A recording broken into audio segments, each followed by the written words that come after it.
Sizi salamlayıram. Sınaq 6 ilə davam eləyək. Birinci sualı oxuyuram. Şibiyyələrin tərkibində hansı aləmlərin nümayəndələrinə rast gəlinir? Şibiyyələrdə yosunlar, yəni bitkilər, siyanobakteriya və göbələklər rast gəlinir. Cavab olur C variantı. İkinci sual. Hansı bitkinin yarpağında həm mitoz gedir, həm də meyoz baş verir? Burada söhbət qıcıkünlərdən, yəni erkək qıcıdan gedir. Yeni yarpaq hüceyrələrinin yaranması və sporun yaranması, yəni bu gedir bitkinin yarpağında. Üçüncü sual. Zambaqlar fəsiləsinin nümayəndələrinə aid olmayan 3 ağızcıqlıdır, doğrudur. Əsasən həşəratla bəli. Əksər nümayəndələrin meyvəsi qutucuqdur. Bəli, əksər deyilsə bəli, qutucuqdur. Nümayəndələr arasında zəhərli bitkilərə də təsadüf olunur. Bəli, doğrudur. Məsələn, milçəyində misal göstərə bilərik. Əksər nümayəndələrin meyvəsi girən meyvə yox, bayaq dediyimiz kimi qutucuq meyvədir. Ona görə cavab olur Y variantı. Dördüncü suala baxaq. Birlikdə mikoriz əmələ gətirə bilər. Birlikdə mikoriz əmələ gətirə bilirsə ağ göbələk və şam ağacı. 3 ilə 5. Cavab olur A variantı. Beşinci sual. Hansı bitkinin yerüstü hissəsində yalnız bir növ vegetativ, yəni bu yarpaq quş əbbəyində gövdə də var, yarpaq da var. Quş mamrında gövdə, yarpaq hər ikisi var. Hiyasint hər ikisi də var. Qatır quyruğunun xeyr, erkək qıcıda bəli, yarpaqlara malikdir deyə cavab olur Y variantı. Sonra digər suallarımıza baxaq. Digər suallarımızda Eliotrexin əlverişli şəraitində baş verə bilər. Zoosporların əmələ gəlməsi bəli, qeyri gedə bilər. Qametlərin yaranması xeyri əlverişsiz idi. Qamçı sporların bəli, doğrudur. Zigotun yaranması 1 və 3 cavab olur A variantı. 7-ci sual. Antibiotiklərdən tez-tez istifadə edilməsi amma hansı canlı tərəfindən törədilən xəstəliklər daha çox təsadüf olunur? Burada cavab göbələklərdir. Yəni göbələklər götürürük. Çünki nə qədər antibiotik istifadə edilirsə də göbələk sayı təsadüf oluna bilər. Çox. Quş mamırın qeyri-cinsi nəsli üçün doğrudur. Bilafisi qeyri-cinsi zigotdan yaranandır. Spordan yanlışdır. Hüceyrələrində xlorofil yanlışdır. Bilafisi zigotdan yaranır. Bəli, gövdə yarpaq xeyr, rast gəlinmir. Cavab olur D variantı. 9-cu sual. Şibyan qabıq qatını əmələ gətirir. Burada cavab olur göbələklərdir. 10-cu sual. Fleming tərəfində ilk antibiotik yaradılması zaman istifadənin canlıya aid olduğu aləmdə ilk antibiotik alınıb pensil göbələyində. Pensil göbələyində deməli göbələklərdə saprofit qidalanma olur. Heterotrofluq yoxdur, yanlışdır, var. Həm avtotrof, həm heterotrofla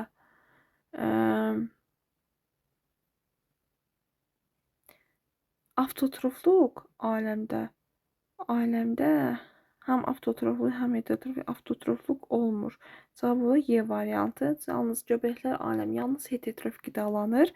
Ona görə cavab olur Y variantı. 11-ci suala baxaq. Quş mamırının spordan başlayaraq sporun yaranması ilə başa çatan inkişafın düzgün ardıcılığı. Baxaq. Birinci spordur. Spordan yeni proteinema yaranır. Proteinemadan yeni bir bitki inkişaf edir. Yeni bir bitkinin üzərində erkək və dişi hüceyrələr yaranır. Antridarxogonem. Və bunlardan zigot yaranır. Zigotdan isə yeni bir qeyri-cinsi nəsil, yəni 5-i götürürük. Ayaqcıq və qutucuq yaranır. Ona görə 3, 2, 1, 3, 2, 1, 4, 5, 6 A variantıdır. 12-ci suala baxaq. Mətndə açılan sözlər düzgün ardıcılığı müəyyən edin. Qatır quyruğunun yalnız heterotrof qidalansa yaz zoğlardır. Bunlar da qonur zoğlardır deyə bilərik. Qonur zoğların təpəsində sümüklər əmələ gəlir. Hesabına ehtiyat qida maddəsi deməli yay zoğlarının hesabına Köçümsovda ehtiyat qida maddəsi toplanıcı 3, 2, 1, 4 cavab olur D variantı. 13-cü qalxma dayandırmaq üçün hansı bitkilərdə istifadə edilir? Bu bizdə kitablarda verilibdir. Köhnə bizim kitablarımızda da verilibdir. 7-ci sinif biologiya kitabında qatı quyruğu bitkisindən istifadə olunur.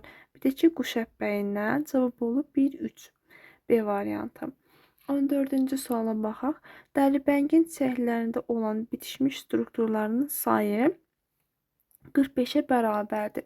Əgər hər bir çiçəyin dişicində 10 yumurtacıq olarsa, bitki çiçəklərində maylanma prosesi necə spermişdir? Baxın, dəlibəng badımcan çiçəklərdir. Badımcan çiçəklərdə kasacıq, ləçək və erkəkcin bitişikdir və hərəsində 5 struktur olur. K5 bitişik, L5, erkəkcik 5, dişicik 1. Cəmi 15. Cəmi olur 15. Cəmi 15. Deməli, bir çiçəkdə 15-dirsə, x-a yazıram 45. Demək, bu 3 çiçəkdir. Əgər hər bir çiçəyin dişicə 10 yumurtacıq olarsa, 3'ü vururam 10'a 30. Maynama prosesində hər bir 2 sperm iştirak edir deyə 30'u da vuraram 2'ye 60. Cavab olur D variantı. Sonra 15-ci sualdan davam edək.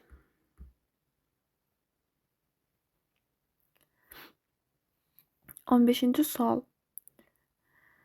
E-level diaqramına uyğun bəndləri. Buynuz meyvənin olması yabanı turpda götürürük. Yabanı turp. Qan kəsici xüsusiyyətin olması bayaq dediyimiz kimi quş əppəyi bitkisindədir. Tənəffüs yolları xəstəlikləri yabanı turpdur. Bu 7-ci bioloji kitabında var. Cədvəl şəklində verilibdir. Köhnə biologiya 7-ci sinif. Buynuzcuq meyvənin toplanması. Buynuzcuq meyvənin toplanması quş əppəyi, həşəratla tozlama hər ikisində var. Cavab olur, baxaq. 1'ə aiddir 2, 4.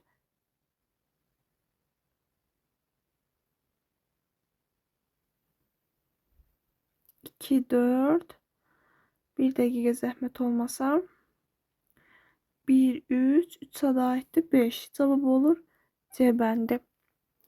Sonra 16-cı sual. Eşək qanqal və göyçəkdə nə ilə fərqlənir? Eşək qanqal və göyçək.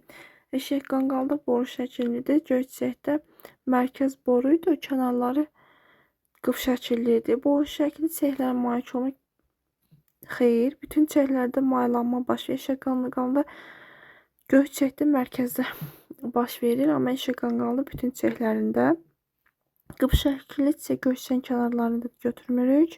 Bütün çiçəklərdə bəlli eşək qanqalın bütün çiçəklərində meyvə mənəcəli 2, 4 cavab olur C variantı. 17-ci suala baxaq. Bitkidə vegetativ genetik orqanların növ sayının cəmi verir. A şəkilli formaların olması, maylanmada prosesinin baş verməsi, suyun olması. Baxaq. Doğru ifadələr. İlk generativ orqanlar yaranmışdır. İlk generativ orqanlar deməli gövdə, yarpaq.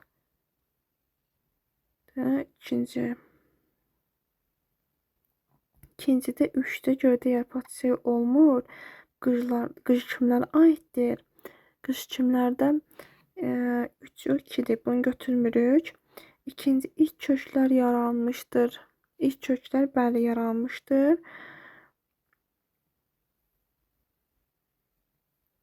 İlk köklər yaranmışdır. 3 və 4 komitet nəsil reduksiyonu 3'dən 4'də. Üçüncü çılpaq toxumlardır. Dördüncü örtülü toxumlardır. Dördüncü örtülü toxumlardır. 2, 3 götürə bilər. Həyat şəklində sporafitik gametofitdir. Cavab olur 2, 3 D variantı. 18-ci suala baxaq. Daha təhlükəli endoksin ifraz edən bakteriya, endotoksinlər. Baxın, bunlar bakteriyalardır. Bakteriyalarda endotoksin və eksotoksinlər var. Bu 10-cu sinif kitabında açıq aydın izahlı yazılıbdır. Ən təhlükəli olanlar eksolardır. Burada həmin o bakterilər koklara bənzərlərdir. Meningokok bakteri meningokokdur. Burada da kok şəkillərdə olur. Soğun əzva göbələyinin qov göbələkdən fərqli cəhəti. Soğuk parazitdə yanlışdır. Borulu göbələkdir. Soğun əzva deməli borulu yox, lövhəcikli göbələkdir. Heterotrof yolla qidalanır. Hər ikisində var. Saprofitdə bəli, soğun əzva saprofitdir. Qov göbələyi isə parazitdir. 20-ci sual. Bu qatır quyruğu bitkisidir. Qatır quyruğu. Bu yaz zoğudur, başında sümbülcük olur. Digər isə yay zoğudur. Gəlin baxaq. Ümumi olan hər ikisi qatı quyruğun qeyri-cinsi nəslinə aiddir. Bəli, qeyri-cinsi nəslinə aiddir. Yalnız avtotrof qidalanmaya malikdir. Xeyr, avtotrof yaz zoğ heterotrofdur. Yay zoğları müəyyən bir vaxtdan sonra avtotrofdur. Hər iki zoğda spor yaranır. Hər ikisində. Burada yaz zoğlarında da yaz zoğların sümükçüklərində yaranır. Yalnız heterotrof qidalanmaya malikdir. Yalnız heterotrof deyirsə bu yaz zoğudur. Eyni vaxtda yaranırlar. Xeyr, birinci yaz zoğu yaranır, ondan sonra yay zoğu yaranır. Cavab belə A variantıdır. 21-ci suala baxaq. İncək kartofdan nə ilə fərqlənir? Meyvəsi gilə meyvədir, hər ikisidir. Zoğun yeraltı şəkil dəyişməsidir. Xeyr. Qutucuq meyvəyə malikdir. Xeyr. Kəsə yarpaqları, bəli, zambaq içərilərdə kəsə yarpağı olmur.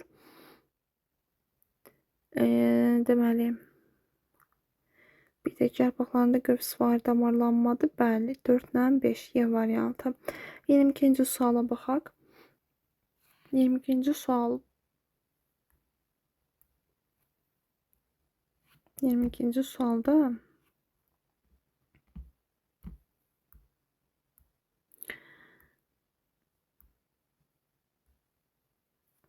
göy çiçək qrupunda 300 boru şəklinin 500-də qıf şəkilli çiçək var. Bu çiçək qrupunda olan bitki ləçəklərinin erkəkçilərin sayları arasında olan fərqi hesablayın. Göy çiçəkdə 300 boru, 500 ümumi 800 bunlarda çiçək var. Və bütün ləçəklərin və erkəkçilərin sayı 5 ləçəkdirsə 800 vuraram 5'ə, o da eləyir 4000. Aha, 5 çiçək olur. Hər ikisində də çünki ləçək var, hər ikisində 5 ləçək var. Hə, erkəkliklərdə deyilsə bu boru şəkilli çiçəklərdə götürülür. Boru şəkillərdə də 300'ü vururam erkəklik sayına 5'ə eləyir 1500. 1500, 4000'dən 1500'də çıxaram 2500. 2500 də bunlar arasındakı fərqdir. Cavab olur A variantı. Sonra 23-ci suala baxaq. İlotriksin 4 ziqotunda əmələ gələn sporların sayına bərabər olan bakteriyanın yaranması üçün bir ilkin bakteriyanın neçə ərzində bölünməyə məruz qalmalıdır. Deməli, bir dənə ziqotdan 4'ü yaranır. 4 dənəsində də 16'sı yaranacaqdır. Bir ilkin bakteriya deməli 16 bakteriya yaranırsa 16 bakteriyada 30 dəqiqədən bir bölünürsə 30 dəqiqədən bir 1, 2, 4'ü 8'i 16'sı. Yani 30, 30, 30, 30, 30, 30. Demək ümumi 2 saata yaranır. Deməli, baxın, burada yenə izah eləyirəm. Biz tapdıq ki 16 bakteriyanın yaranması. 16 bakteriya, baxın, bir ilkində böyle 30 dəqiqədən ikisindən 4, 4'ündən 8, 8'indən 16'sı yaranır. Hərəsinin arasında da 30 dəqiqə fərq olur. 30-30. Ümumi eləyir 2 saat. 2 saat. 24-cü suala baxaq. Əgər günəbaxan çiçək qrupunda müxtəlif növ çiçəklərin miqdarına bərabər olarsan və mayalanmada maksimum 1000 spermi iştirak edərsə, bu səbətdə neçə çiçək olur? Əgər günəbaxanda, baxın 1000 spermidir. Bir çiçəkdə 2 spermidir. Bir çiçək yarmasında 2 spermidir. Baxa görə neçə çiçəkdir 1000 olur. İkisi də tapıram 500. 500. Demək bu 500'ü boru şəklindədirsə, 500 də dilci şəklindədir. 500'ü borusu, 500 də dilci şəklindədir. Ümumi nə qədər eləyər? Elə 1000 dənə. 500'ü boru, 500 də dilcikdir. Çünki hər ikisi bir-birinə bərabər olarsa deyir. Ümumi də olur 1000. 25-ci həm virus, həm bakteriyalar tərəfindən törədilən xəstəliklər. Faringit bəli, həm bakteriya, həm virusdur. Qarın yatalağı bakteriyalardır. Meningit həm bakteriya, həm virusdur. Sibir yarası bakteriyalar törədir. 26-cı suala baxaq. Lutrixin doğru ifadələr müəyyən edin. Hərəkətli və hərəkətsiz sporların yaranması. Hərəkətli sporlar deməli yaranır. Qeyri-cinsi nəsildə hərəkətsiz sporla bunlarda cinsi nəsildə yaranır. Bəli, götürürük. Bütün hüceyrələrində fotosintez baş verə bilir. Lutrixin substrata yapışan sonuncu hüceyrəsidir ki, onda fotosintez baş vermir. Nüvələrin sayı hüceyrələrin sayına bərabərdir. Yenə dediyim kimi axırıncı hüceyrəsində yoxdur. Xromatofillərin sayı hüceyrələrin sayına bərabər olmur. Bəli, bir vaid az olur deyə ona görə də 1 ilə 4 götürürük. 27-ci suala baxaq. Taxıllar və paxlallar fəsilləsi verib. Adətən yarpaq və gövdəsi vəzili tüçüklərlə, vəzili tüçüklərində isə bu badımcan çiçəkləri götürmürük. 2 qat çiçək yanlığına malikdir. Paxlallar həm kasası, həm də çiçək var. Toxumunda olan qida maddə yalnız endosperm deyirsə taxıllardır.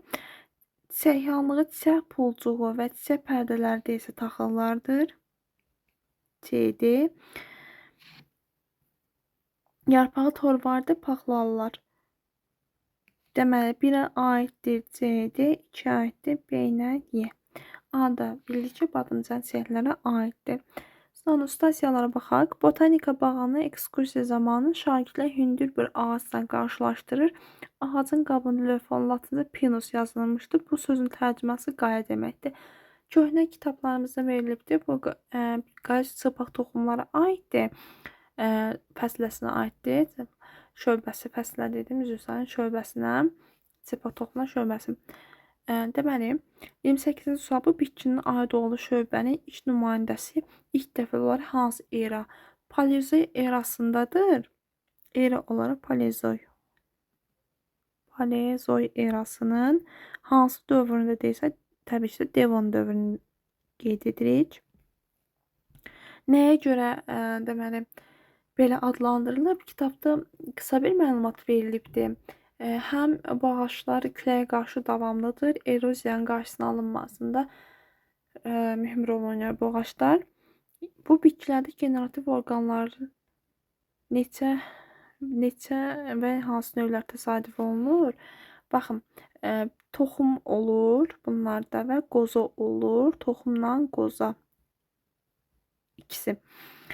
30-cu sual. Əgər bu bitkidə mayalama prosesi 100 sperm iştirak edərsə, neçə toxum əmələcək? Yaranan toxum neçə pulcuq olur? Biz bilirik ki, çılpaq toxumlarda 1 sperm iştirak edir, örtə toxumlarda 2.